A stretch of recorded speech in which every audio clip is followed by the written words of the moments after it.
I'm 68, and I've lived by these pines long enough to know summer has one rule: nothing freezes. But yesterday, in a sunlit patch of forest, I heard a thin, panicked whimper, like a child trying not to cry.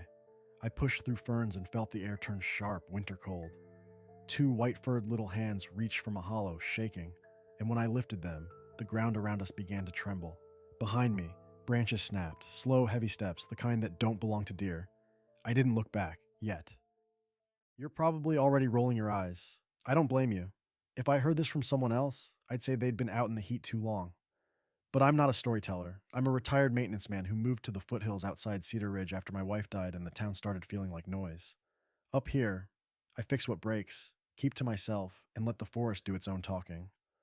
That morning was ordinary until I noticed the cold. It wasn't a breeze. It was a boundary. One step forward and the air dropped like I'd walked into a freezer. The birds avoided that patch. The insects were gone. The sound came again. Two voices this time, higher than any animal I knew, but not human either. I followed it past a fallen poplar into a shallow dip where the moss should have been warm. Instead, it was stiff, rimed with tiny crystals.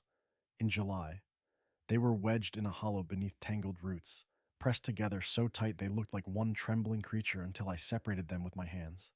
White fur, dense and fine, clumping with ice around their faces. Flat, dark noses, eyes too big, glossy black, lashes frosted like they'd been crying in a blizzard. They smelled like wet stone and snowmelt. My first thought was, they're dying. I stripped off my flannel and wrapped both of them, then scooped them against my chest. They were heavier than they looked, solid like children, and so cold it burned through my shirt. They didn't fight. They clung. The bigger one hooked two fingers into my collar and held on like it had decided I was the only warm thing left in the world. That's when the tremor hit again. Not an earthquake. Footsteps. Measured. Close enough to shake dust off the leaves. The forest went quiet in that awful way it does when a predator is near. I kept my eyes on the path, forced my legs to move, and started back toward the cabin as fast as a man with bad knees can go without falling. Every instinct screamed at me to run. Another part of me, older, steadier, kept repeating one thought: don't drop them. I made it to my porch with my lungs on fire. I kicked the door in with my heel, carried them inside, and shut it hard. My hands shook badly. I missed the lock twice. I laid them on the old quilt my wife made and grabbed the thickest towels I owned, wrapping them again, rubbing their arms and backs until my palms went numb. It was summer, but I lit the wood stove anyway, just enough heat to warm the room. I boiled water, filled two mason jars, wrapped them in socks, and slid them beside the little bodies like crude heat packs. The bigger one watched every move I made, eyes tracking my hands with an intelligence that didn't belong to any animal I'd ever helped. Then I noticed something else. The air around them stayed cold. Condensation on the jars turned to frost. Their breath came out pale, and when the smaller one whimpered, a faint sparkle drifted from its fur like blown snow. These weren't the brown, forest-colored stories folks tell. Whatever species this was, it belonged to high ice, not a July valley. I didn't speak above a whisper. Not once. Ever. When I offered lukewarm broth in a chipped cup, the bigger one touched it first, testing, then tilted it carefully to its mouth. The smaller one followed, copying the motion like it trusted its sibling more than it trusted me. By the time the sun started leaning west, their shivering eased. The smaller one's breathing steadied. The bigger one finally unclenched its fingers from my shirt and curled around the other like a shield. I sat on the floor a few feet away, listening to the forest through the walls, realizing something simple and terrifying. Whatever they were, they hadn't wandered here alone. And if you think I should have left them out there, say it. But at least hit like for the choice you'd want a stranger to make for you. Subscribe if you want the rest of what came to my door, and tell me in the comments. Would you have carried them home or walked away? The stove ticked as it warmed, small pops in the iron like knuckles in the quiet. I kept the lamp low and the curtains pinned shut, because my mind kept insisting someone was out there counting my windows. Every few minutes, I caught myself listening again for that slow, heavy cadence I'd felt in the ground. The bigger cub didn't sleep the way a child sleeps. It lay on its side, eyes half open, chest rising in steady pulls like it was saving air. The smaller one drifted in and out, making a thin clicking sound whenever it shivered. Each time the bigger one reached across, set a palm on its back, and the shaking eased. Their hands were wrong for any bear. Long fingers, blunt nails, pads thick as boot leather. When the bigger one flexed, Faint lines of pale blue showed beneath the fur, like veins catching light through ice. This wasn't frostbite. This was built-in cold.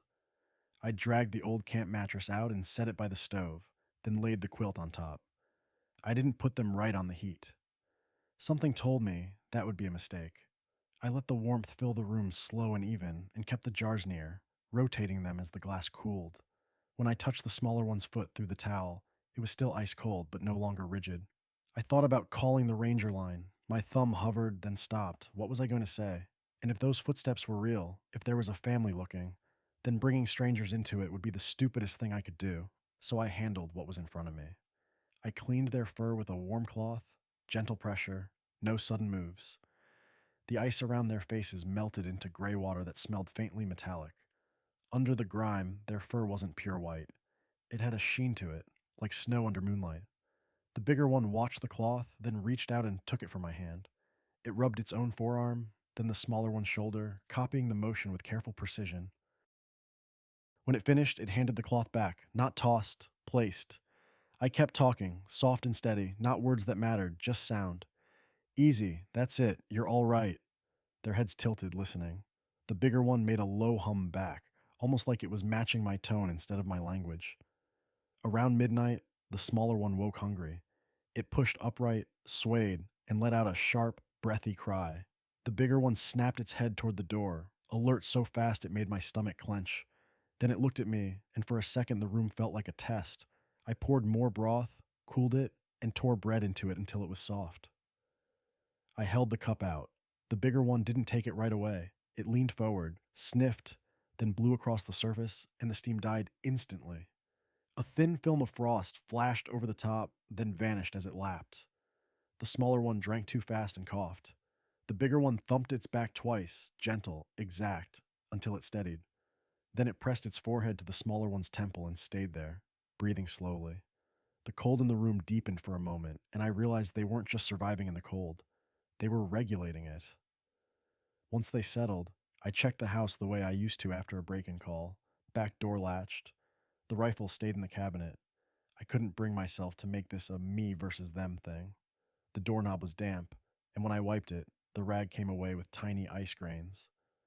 The inside of the window pane had started to bloom with frost in the corners, creeping outward like fern leaves.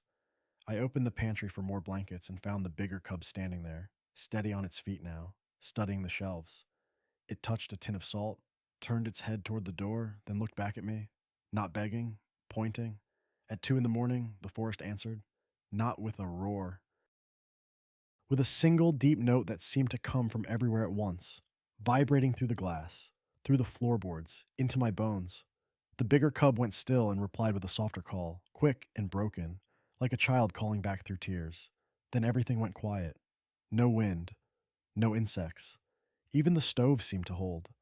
I sat on the floor with my back against the cabinet, heart punching at my ribs, and watched the door as if my stare could brace it. The cubs crawled closer to each other, then closer to me, until their shoulders touched my knee. I didn't move. I just stayed, listening, while the night outside held its breath with us. The note outside didn't fade so much as it sank. It went down into the dirt and stayed there, like something huge had pressed its palm on the whole forest and told it to be still. I don't know how long I sat like that. My joints locked up, and the stove's warmth turned to a dull ache on my shins. At some point, the smaller cub's breathing evened out, slow and deep. The bigger one stayed awake, eyes open, tracking the door, the windows, the corners of the room as if it was mapping every exit. When it finally moved, it didn't pad around like an animal. It rose in one smooth motion, weight centered, then crossed the room with careful, quiet steps. It went to my workbench by the window where I kept screws, tape, a flashlight, and a pocket compass. It touched the compass first, just one fingertip on the glass. The needle twitched hard, spun, then settled in the wrong direction. The cub tilted its head, then looked at me like it wanted an explanation. I don't know, I whispered. It points north. It's supposed to. It gave a low hum that sounded almost displeased, and set the compass down with the same precision it had used with the cloth. Then it moved to the sink. It climbed onto the chair without wobbling, turned the faucet handle with both hands, and watched the water run. It cupped the stream, held it for a second, and the water clouded white with tiny crystals. Not ice chunks, fine grains like shaved snow. It let them slip through its fingers and stared, fascinated, as if it had proven something. The smaller one woke and followed, still sleepy, bumping its shoulder into the bigger one's hip. The bigger cub steadied it with an arm, and the two of them leaned over the sink together like kids watching a magic trick. The cold in the room gathered around them. The corners of the window bloomed again with frost. My breath showed. I shut the faucet before my pipes could regret this night. They didn't protest. The bigger one simply watched my hands, then copied the motion and set the handle back exactly where it had been. It wasn't learning like a dog learns. It was learning like a person does, storing cause and effect. I gave them names in my head because that's what you do when you're trying not to panic. The bigger one was Ridge. The smaller was Drift. My mind needed a handle. Around 4, the forest gave one more sound, a soft crack, like a branch under weight, far enough that I could pretend it was just settling wood. Ridge's head snapped toward it anyway. Drift's ears, small, rounded, half buried in fur, flattened. They both went still, listening toward the same wall of darkness. Ridge made a quick, stuttering call under its breath. It wasn't loud. It was intimate, like speech meant for someone standing close. When nothing answered, Ridge went to the front door and pressed its palm to the wood. The knob frosted over under its hand. That's when I understood the cold wasn't just something around them. It was something they could push and pull, like breath. Ridge wasn't trying to escape. It was checking the boundary, the way you check a locked gate. I didn't sleep. I dozed in short blinks, and every time my eyes opened, Ridge was in a different place. Near the pantry, beside the window, sitting back on its heels facing the door. Drift stayed curled on the quilt, but even in sleep it kept one hand gripping Ridge's fur. Just before dawn, the first gray light seeped into the room, and the cold lifted a fraction, as if the world remembered what season it was. Ridge finally lowered its head and rested.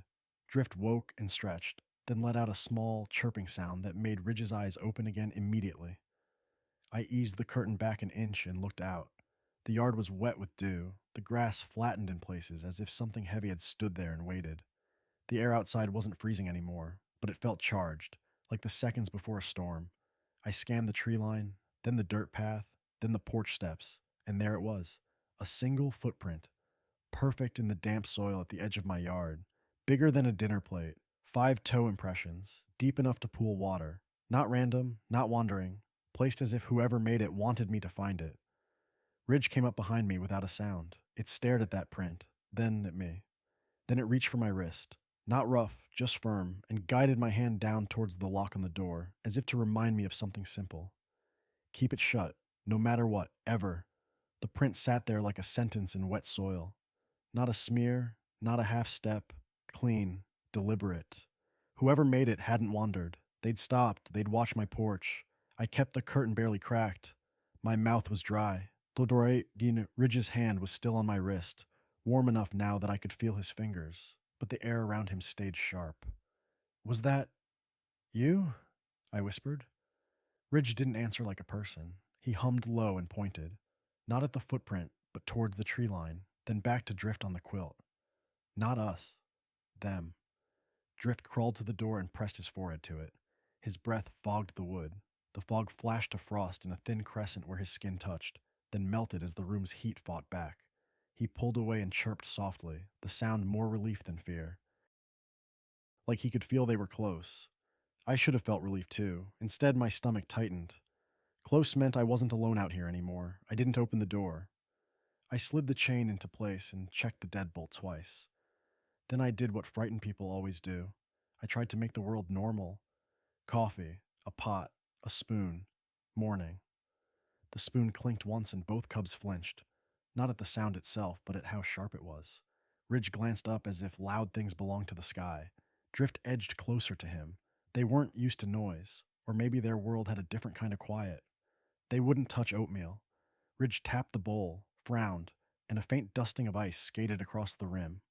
The oats crusted, then softened again, so I warmed broth and tore bread into it until it went down easy. Drift drank too fast and coughed. Ridge thumped his back twice, gentle and exact. After that, the restlessness started. Not panic, an agitation like an itch. Drift would freeze mid-step and tilt his head, listening. Ridge answered with a soft call, then went still, waiting for something I couldn't hear. By mid-morning, the frost on the window corners had vanished, but the grass outside was flattened in strange arcs. I watched from behind the curtain until my eyes hurt. More prints had appeared overnight, spaced evenly, making a half moon around my property line like a patrol. 5, maybe 6, and every single one stopped at the same distance from the house, as if an invisible rule kept them back. On the porch rail, dew had beaded in perfect round pearls, but the beads nearest the steps had frozen into tiny clear marbles, even as sunlight warmed the boards. Beneath the overhang, the dirt looked combed, like something huge had knelt there and waited without stepping forward. And on my doorframe, just above the knob, I found a faint smear of pale hair caught on a splinter, white, fine, and dry as winter. I didn't pull it free. I just stared at it until my eyes burned. My hands shook so badly I had to brace my palm on the wall to keep from touching the lock. Then the gravel at the end of my drive crunched, an engine idled, a door shut. My first thought was neighbor. My second thought was, why today? Ridge was already moving, guiding Drift with a hand at his shoulder toward the back room, the sewing room my wife never let me turn into storage until after she was gone. The window there faced the hillside and was half blocked by boxes. Ridge looked at me once, eyes wide, then pointed to my mouth. Quiet. The knock came soft, then louder. Mr. Harlan? Nate from the propane company. I'd forgotten the schedule. Just topping you off like we set. My heart went hot and cold. I forced my face into something tired and ordinary, and cracked the door just enough to show him me. Nate, I said, didn't think you'd make it up after the storm. He grinned. Boss says we don't get paid if we don't. You alright? Place feels colder than usual. He laughed, but his eyes flicked past me, curious. Wood stove, I lied. Tank's clear. Go around. He headed off, boots squelching in the wet grass. I shut the door. The wood felt cool. In the back room, Drift made a soft, questioning sound. Ridge pressed 2 fingers to Drift's lips. Shush. Then listened. And then I heard it too. Not the deep note from the night, something closer. A slow thump. Thump. Thump, like heavy weight shifting in place. No hurry, no anger, just presence. It came from the trees behind my shed. I didn't even blink for a full minute. I stayed still with my hand on the deadbolt, and the simple truth settled in me like lead. They weren't here to fight. They were here to take their young home. Nate's truck idled at the side of my cabin like it belonged there. The sound felt wrong in the quiet, too sharp, too human. I watched him through a crack in the curtain as he dragged the hose to the propane tank, humming to himself, boots grinding the gravel. He stopped once and looked out toward the tree line behind my shed, like he'd felt it too. Ridge and Drift were in the back room, crouched between my wife's old sewing table and a stack of winter blankets I never got around to donating. Ridge had Drift tucked behind his legs the way an older brother blocks a doorway. His eyes stayed on the wall, not the window. Listening. The thump came again, closer now, but still not rushed. It wasn't stepping through brush. It was weight shifting in place, as if whoever stood back there was choosing patience on purpose. Nate's voice floated through the thin wood. Pressure's a little low, Mr. Harlan. You been running that stove hard? Yeah, I called back, trying to keep my voice normal. Cold nights, he laughed. In July? My tongue stuck to the roof of my mouth. Old bones don't care what month it is. He walked back toward the porch, wiping his hands on his jeans. I heard his boots hit the first step. Ridge stiffened so sharply I felt it even through the wall. Drift made a small sound, like a hiccup swallowed too fast. I opened the door before Nate could knock again. I didn't give him a chance to look over my shoulder. Appreciate it, I said. How much I owe you? Nah, billed already. His gaze slid past me anyway. He wasn't rude, just curious. You got a new pet?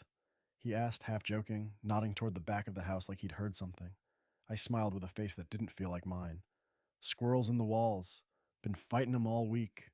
Nate squinted like he didn't fully buy it, then glanced down at the porch boards. For a second, I thought he'd see the frozen dew beads, the odd clean patch where something heavy had knelt. He leaned closer, then straightened. Huh, he said. I swear your boards feel cold. Shade. I snapped too fast, then softened it. Big overhang. Keeps things damp. He shrugged. Well, holler if you need anything. Boss will send me back. Thanks, I said, and I meant it more than he could ever understand. Nate turned, walked to his truck, and drove off. The tires crunched down the drive, then the sound thinned, then vanished. The forest stayed silent. I shut the door and held my hand against it for a moment, feeling the vibration of my own heartbeat through the wood. Ridge appeared in the hallway like he'd been there the whole time, Drift pressed tight against his side. They moved with quiet coordination. No stumbling now, no weakness. Drift's fur had fluffed, less matted with ice. His eyes still looked too big for his face, but there was more life behind them. Ridge lifted his chin toward the back of the house. Then he made a sound I hadn't heard yet. Two low notes, close together, like a question. An answer came immediately from outside. Deep, layered, not a roar. A controlled call that rolled through the yard like a slow drum. The window glass trembled. The nails in my walls seemed to hum. Drift answered with a quick, breathy chirp and started towards the back door like he forgot fear existed. Ridge caught him gently by the forearm and held him back. He looked at me, then at the door, then back at me again. I understood without knowing how. They wanted out. They wanted to go to them. My mouth worked before my brain did. If I open that door, nobody gets hurt, right? I whispered, like bargaining with the air. Ridge didn't nod. He didn't have to. He pressed his palm to my chest once, firm, calm, then pointed toward the floor by the door where the chain lock hung. Not yet. Not wide open. Careful. I unlatched the back door and opened it just a crack. Cool air slipped in, smelling like wet bark and something cleaner underneath, like snowmelt over stone. At first, I saw nothing, just my yard and the narrow strip of trees behind the shed. Then the shadow moved. It didn't step out like an animal. It stood up from behind the brush, straightening slowly until it cleared the low branches. Tall enough that my brain refused to measure it. White fur, but not the bright white of fresh snow, more like packed ice with gray beneath. Broad shoulders, long arms hanging loose at its sides, hands open, palms visible. And its face. Not a gorilla, not a bear. The features were flatter, the nose wide, the eyes dark and reflective, set deep under a heavy brow. The expression wasn't rage, it was attention. The kind of attention a person gives when they're watching your hands to see what you'll do next. More shapes appeared behind it, spaced out between trunks. Not charging, not hiding, placed. A semicircle in the tree line, exactly where the prints had been.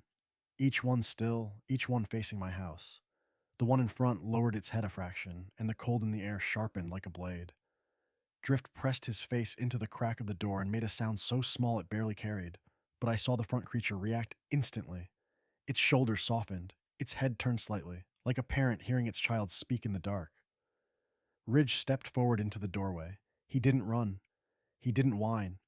He stood with his back straight, one hand resting on Drift's shoulder, and called out. 2 notes, then 3, then a soft broken trill at the end. The leader answered, slower this time, a reply that felt like a question asked and an answer given in the same breath. Ridge glanced at me once. And in that glance, there was something that made my throat tighten. Not fear, not pleading, certainty. Like he knew exactly what was about to happen, and he needed me to not ruin it. Ridge didn't move until I moved. I eased the door open another inch, slow enough to hear the hinge complain. Cold rolled in like breath from a cave. The leader stayed where it was, half in shadow, half in morning light, watching my hands like they were weapons. The others behind it held their places between trunks, too still, too disciplined to be animals. Ridge stepped forward until his toes touched the threshold. Drift pressed against him, trembling with the kind of excitement that looks like fear when you don't know the difference. Ridge lowered his head and made that soft, broken call again, then lifted his palm and held it out toward the leader. Open, empty. The leader answered with one low note. Not loud, just heavy enough to rattle the air. Ridge turned his head slightly and looked at me once more, then reached back and touched my wrist the way he had earlier. Firm, instructing. He pushed my hand forward into view as if to say, show them. Don't hide anything. So I did. I stepped into the doorway with my palms open, fingers spread, and kept my feet planted where the porch boards creaked under my weight. The cold nipped at my forearms. I could feel my pulse in my throat. I didn't hurt them, I said, because it was the only truth that mattered. They were freezing. No reaction. No blink I could see, just that unbroken stare. Then the leader shifted one step forward. The ground didn't shake the way it had in the dark. This step was controlled, careful, like it didn't want to threaten by accident. Sunlight touched its shoulder fur and it glimmered faintly. Not wet, not oily, more like frost that never quite melts. It lifted its head and sniffed once, slow. The sound was deep in its chest, like wind sucked through a hollow log. Drift couldn't stand it anymore. He wriggled out from behind Ridge and made a small chirping call, 3 quick notes, then tried to squeeze past him. Ridge blocked him instantly, not rough, just an arm across Drift's chest holding him back. Ridge made a sound that felt like a warning. Drift quieted, eyes wide, then pressed his face into Ridge's side like he'd been scolded. The leader's posture changed at that, subtle but real. Its shoulders dropped a fraction, tension shifting. It took another step, close enough now that I could see its eyes clearly, dark, reflective, not wild, focused, measuring. It stopped at the line where my yard ended and the porch began, as if the same invisible rule applied to it too. It looked past me into the house, then back down at Ridge and Drift, and something flickered through its face. Not softness exactly, but recognition, possession, relief. The kind that makes anger more dangerous because it's wrapped around love. Behind it, one of the others moved. A tall shape slid sideways between 2 trees, widening the semicircle. Another appeared farther left, taking a spot near the side path. They weren't surrounding me to attack. They were controlling space the way a team controls a room. Ridge inhaled, then did something I didn't expect. He stepped fully onto the porch, turned, and placed Drift behind him, between his back and my legs, like he was putting Drift under my protection for one more breath. Then Ridge faced the leader again and began to speak. It wasn't a howl. It wasn't a roar. It was structured, low sounds and quick clicks, pauses that felt intentional, small gestures of his hands that matched the rhythm. He pointed once to his own chest, then to Drift, then to my cabin, then to the blanket around Drift's shoulders. He mimed shivering. He pressed his palms together like he was holding something fragile. He kept glancing at me, then back to the leader, as if he was insisting on my part in the story. The leader listened without moving. When Ridge finished, Drift peeked around Ridge's side and added a tiny chirp, then another, like he was backing Ridge up. For the first time, the leader showed something close to emotion. Its nostrils flared, its jaw tightened. It made a short, harsh sound, one clip note that made Drift flinch and tuck in again. Anger, not at Drift, at the world that had left them down here, at me for having them at all, and maybe, just maybe, at itself. The leader's gaze slid to my hands again. It stared for a long time, then it did something that made my knees go weak. It lifted its own hands slowly and turned the palms toward me. The gesture was simple, universal. I'm not holding anything. I'm not here to strike you. Then it lowered its head slightly, not a bow, but an acknowledgement that Ridge had spoken true. The cold in the air shifted, like a pressure easing. Ridge exhaled. I hadn't realized he was holding his breath until that moment. The leader took one final step, stopping just below my bottom porch stair. Close enough now that I could see small scars beneath the fur along one forearm, pale lines like healed cuts from rock or ice. It looked up at me, and I understood the next test without a single sound. Don't be brave. Don't be clever. Just be honest. So I stepped back, one slow step, giving the doorway space, keeping my palms open, and I stayed there in my own house like a guest waiting to be judged, while the tribe held the yard in silent order and the morning light turned everything sharp and real. The leader held my gaze like it could read the part of me I didn't say out loud. I backed another step into the kitchen, slow, and Ridge took it as permission. He turned his head, made one quiet sound to Drift, and Drift's whole body lit up. He slipped from behind Ridge, took 2 quick steps toward the open doorway, then stopped, like he remembered I was still there. For a second, he looked up at me. Not begging, not scared, just checking. I nodded once. Go on, I whispered, and my voice cracked like dry wood. Drift let out a soft, excited chirp and moved to the porch threshold, but Ridge intercepted him with a gentle arm and guided him down the steps one at a time. Ridge kept his palm on Drift's shoulder the way you'd guide a kid across ice. When Drift's foot hit the lower step, the wood frosted in a thin outline and then cleared again, like the cold was deciding how much to show.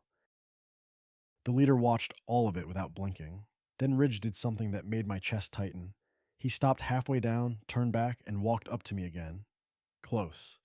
Close enough that I could see little flakes of dried ice caught in his fur like glitter.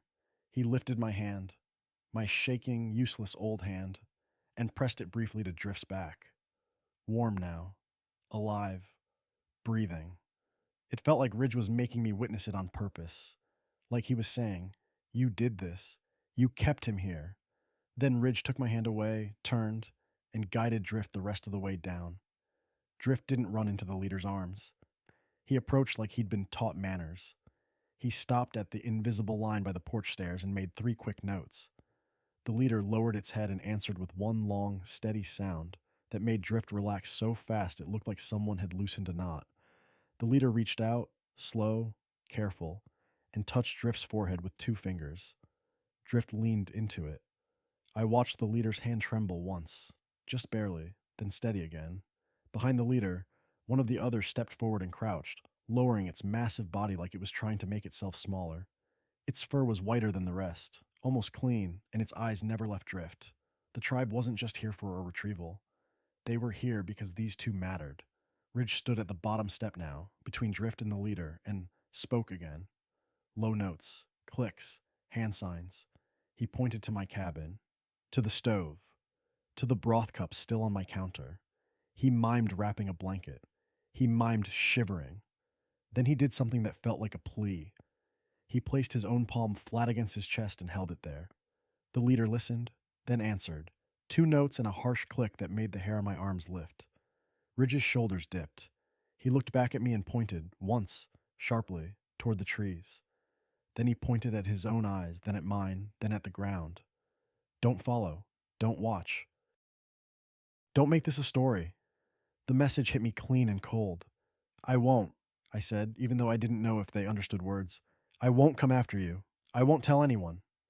The leader's head tilted a fraction, like it had heard enough of the truth in my voice to accept the rest. It took 1 step closer to the porch stairs, close enough that the cold it carried pushed under my skin. It lifted its nose and breathed in, slow. The air in my kitchen sharpened. The rim of my sink went pale with frost for a heartbeat and then cleared, like the house itself flinched. The leader's gaze slid past me, scanning my walls, my windows, the quiet, the loneliness. Then it looked back to Ridge. Ridge made one final sound, soft, broken, then stepped aside. That was the moment the leader decided. It raised one hand, palm out, not a threat, not a warning, a signal to the others. The semicircle behind it tightened by a step, not toward the house, but toward the path leading uphill, opening a corridor like they were forming an escort. The crouched adult reached forward and lifted Drift with such care it made my throat burn. Drift didn't fight. He tucked in, small against something huge, and made one last chirp toward Ridge. Ridge responded immediately, a quick, reassuring sound, and touched Drift's ankle with 2 fingers, like a promise. Then Ridge surprised me again. Instead of going with them, he turned and walked back up the porch steps to me. He stopped at the threshold, looked up, and for a second his expression wasn't animal or child. It was aware, heavy. He lifted the edge of the quilt still around his shoulders and held it out. Not to take. To return. My hands fumbled it. Keep it, I whispered. Ridge shook his head once, slow. He placed the quilt on the porch boards, neat, folded like my wife used to fold laundry. Then he reached down, picked up one of the mason jars wrapped in a sock, and carried it to the bottom step. He set it there like an offering given back intact. Then he looked at the leader. The leader stepped up, just 1 stare, just enough to make the boards groan, and placed its fingertips on the doorframe. Where it touched, a thin mark of frost formed in the shape of a handprint, delicate and clean. It held for a second, then faded, leaving the wood dry and ordinary again. But I'd seen it. So had Ridge. The leader lowered its head toward me, not bowing, not submitting, acknowledging, and then it stepped back down, turned without hurry, and moved toward the trees. The others flowed with it, quiet as shadow. Drift vanished into the white fur at someone's shoulder. Ridge took one last look at my doorway, then followed, slipping into the corridor they'd made, his steps steady and sure. By the time the last shape disappeared between the trunks, the yard felt warmer. The birds started up again like someone had turned the world back on. I stood in my doorway with my palms still open, staring at empty woods, and realized my cabin had never felt so small, or so watched. The warmth came back fast once they were gone, like the forest was embarrassed it had pretended to be winter in July. The birds restarted their noise in bursts, testing the air, and a squirrel ran along my fence like nothing had happened. The only proof left was the way my yard looked. Flattened grass in arcs, dark prints in damp soil, and that clean, combed patch under the porch overhang where something big had waited without stepping forward. I stood in the doorway, long after the last white shape vanished, hands still open like I'd forgotten how to close them. When I finally moved, it wasn't because I felt safe. It was because I knew what humans do with stories. They sell them, they chase them, they ruin them. I shut the back door, latched the chain, then walked through the cabin like I was checking for a gas leak. Broth cup in the sink, towels on the floor, the quilt folded too neatly on the porch. I picked it up and held it against my chest for a second before I forced myself to put it away, because if I stood there smelling cold fur and old stove smoke, I was going to lose my footing. Then I went outside with a rake. I started at the porch steps, dragging the tines through the soft ground to blur the sharp edges of the prints. It wasn't easy. The soil was wet from dew, and every pass of the rake just made the impressions fill with muddy water and look even more obvious. I tried sprinkling dirt, then pine needles, then dead leaves from the pile by the shed. It helped from a distance. Up close, it still looked like a statement. I kept working anyway. By the time the sun was high, I'd erased what I could near the house. The deeper prints near the tree line were harder. The ground there was softer, shaded, holding moisture like a sponge. Every time I disturbed it, it smelled wrong. Too clean, like thawing snow. My compass still sat on the workbench, pointing in a direction that made no sense. When I heard an engine, I froze with the rake in my hands. A pickup rolled slow up my drive, tires crunching in the gravel. Earl Jensen. He owned the cabin down the ridge and came up once a week pretending it was for neighborly check ins, when really he just liked to know what everyone was doing. He killed the engine but didn't get out right away. He sat there watching my yard. "Morning," he called through the open window, like he'd been invited. I forced my shoulders loose. "Morning." Earl climbed out, hat low, sunglasses, hands on his belt. He looked past me towards the tree line like he was counting something. Then his gaze dropped to the disturbed dirt. "You been having company?" he asked. "No." He smiled like he'd caught me in a lie but didn't know what to do with it yet. "Saw a propane truck earlier. Nate says your place felt like a damn meat freezer." I kept my face blank. "Shade. And old boards." Earl made a sound in his throat that could have been a laugh. "Mm-hmm." He walked 2 steps closer and stopped, pretending to admire my porch rail. His eyes kept sliding down to the ground. "You know," he said, "there's a fella in town been talking again. Says he's got footage. Something pale moving along the creek line, early dawn. Big as a horse. Calls it a whitefoot." I didn't answer. Earl took my silence as permission to keep going.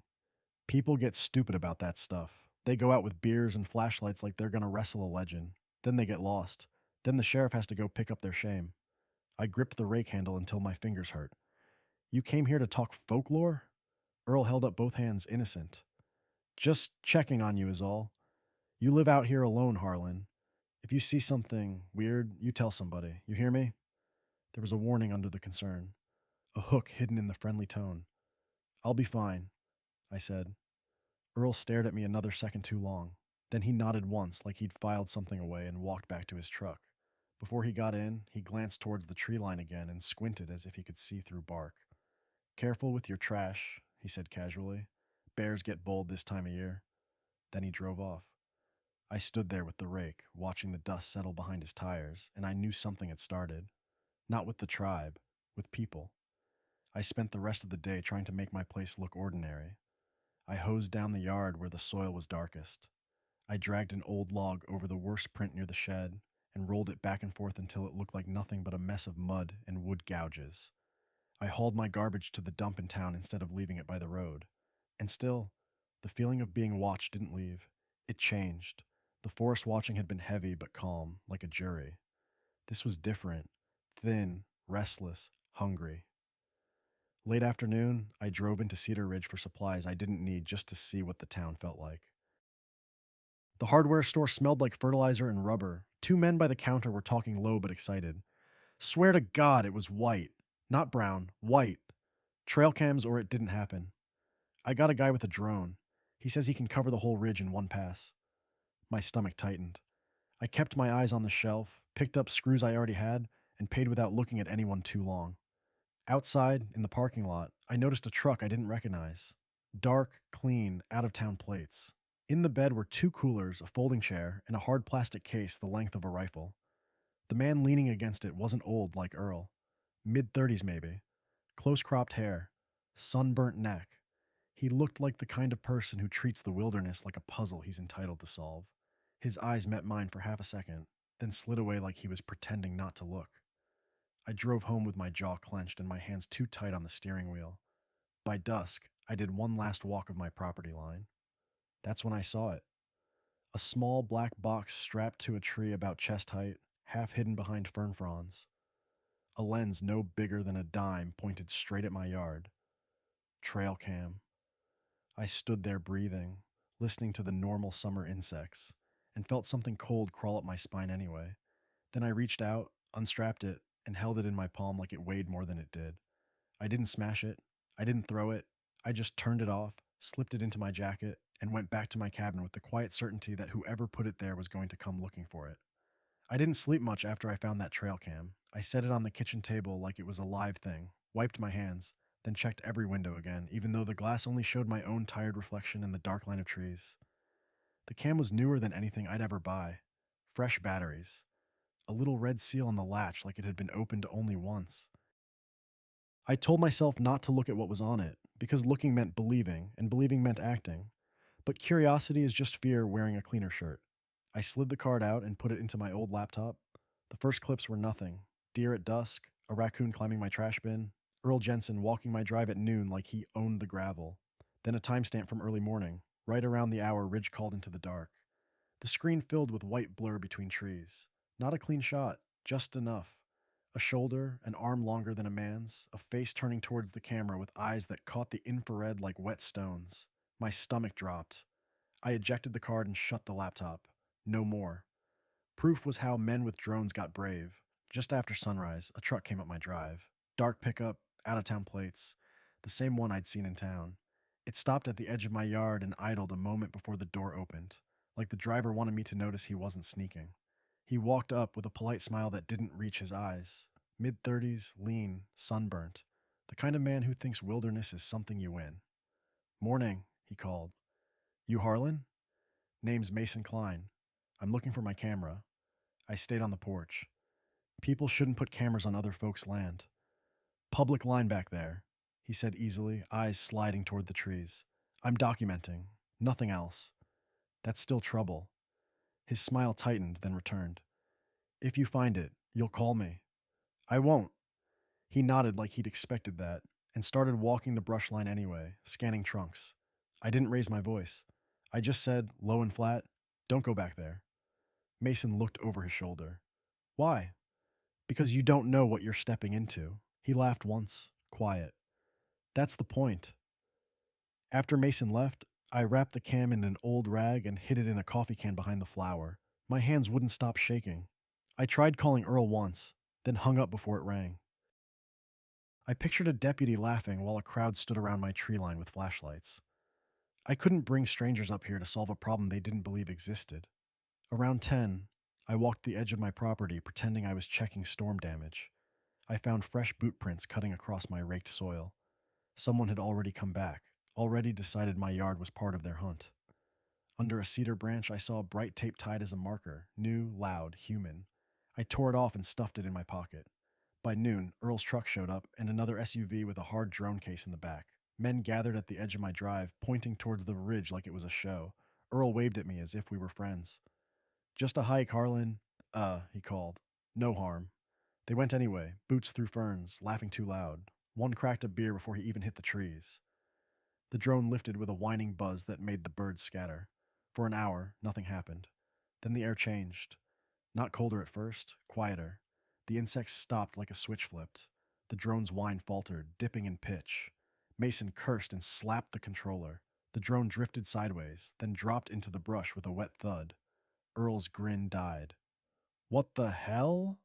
A thin fog began to creep between the trunks, even though the sun was still high. My breath showed for one sharp exhale. The men stared at their own hands like the cold had offended them personally. The fog smelled like meltwater and stone. Their phone screens fogged over when they breathed on them, and even the beer can in Earl's hand grew slick with cold sweat. My porch rail whitened, then cleared. Once. And then, From somewhere up the slope, a deep note rolled down through the trees. Slow, controlled, deliberate. Every head turned. Mason raised his phone, eyes bright, hungry. Earl took a half step back without meaning to. Nobody laughed anymore. I didn't shout. I didn't run. I just stood on my porch and listened to that note hang in the air, and I understood, with sick clarity, that the line had been crossed without anyone noticing it. The note didn't stop. It stretched, low and steady, until it wasn't a sound anymore, but a pressure in the ribs. The men at the end of my drive stared up the slope like they'd trespassed. Mason lifted his phone.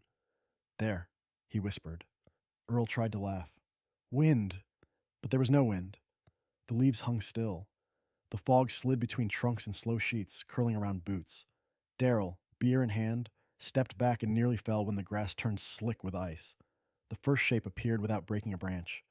White fur in the shade, taller than the saplings. Then another to the left, then two more higher up. They did not rush. They simply took positions, turning the path into a narrow hallway. Mason walked into it like it was a stage. Easy, he said, voice trembling with greed. I'm not here to... A sharp click cut him off. Mason stopped mid-step. His breath came out white.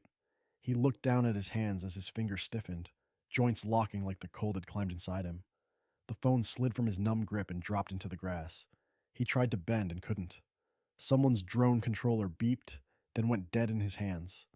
Another man tried to turn on a flashlight. The beam flickered once and died, the lens fogging from the inside. Their screens filmed nothing but milky blur.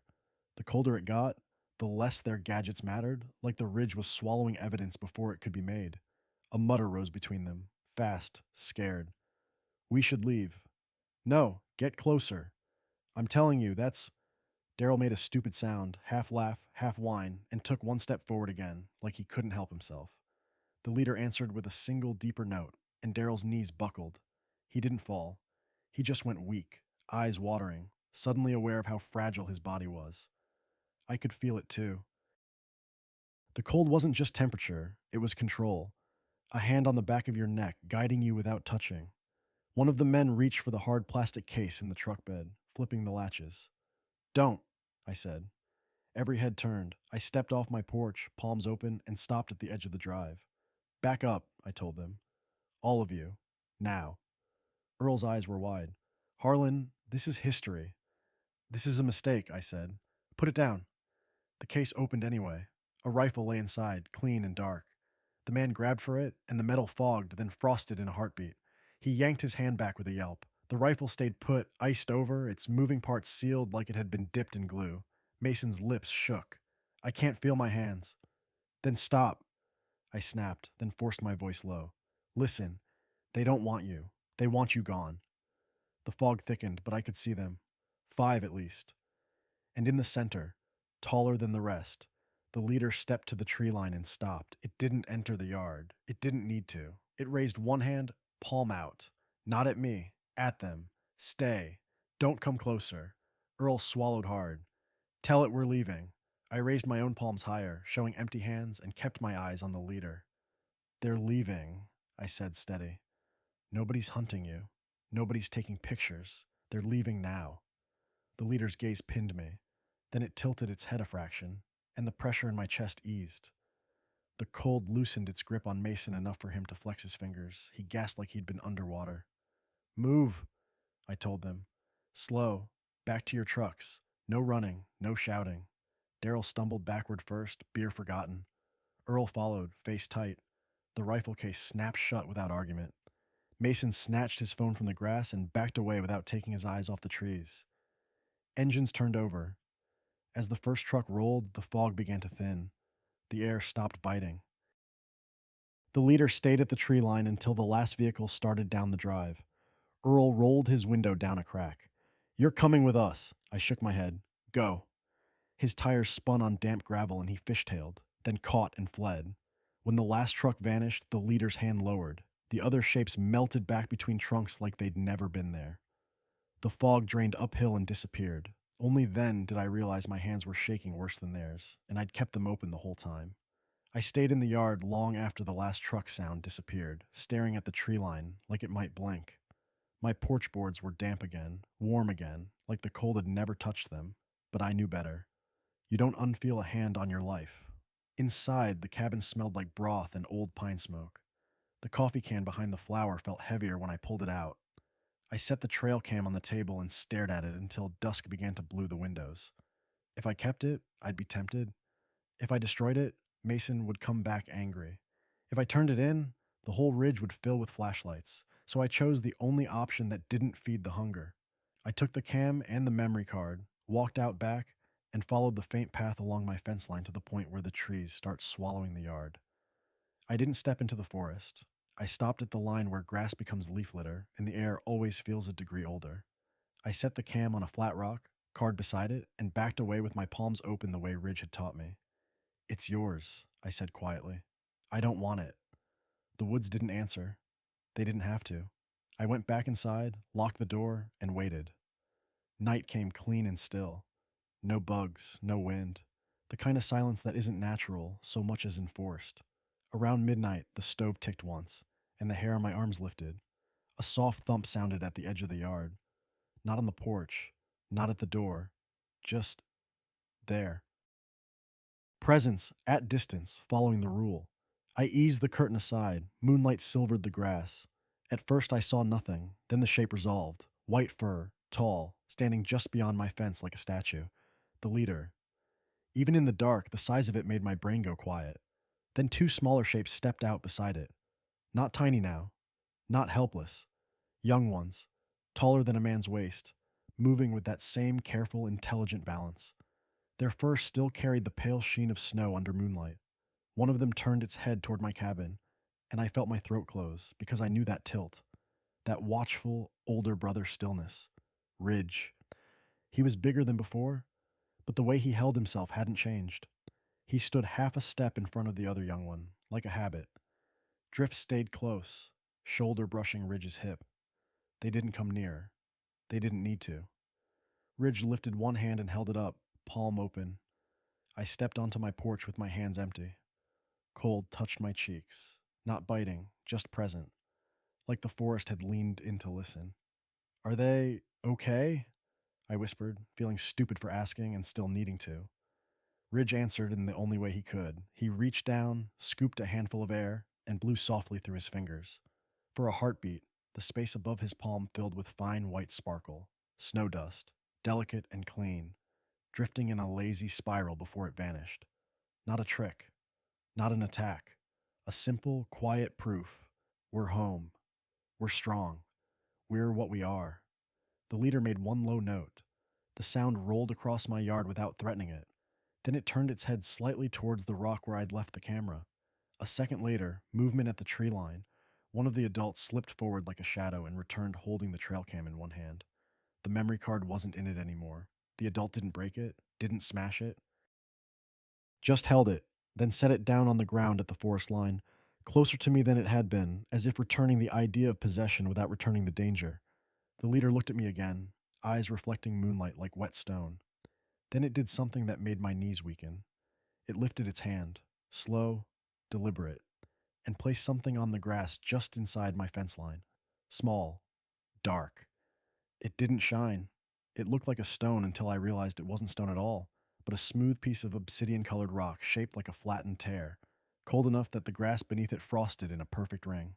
A gift. A debt paid the way they paid debts. Ridge glanced at the object, then back to me.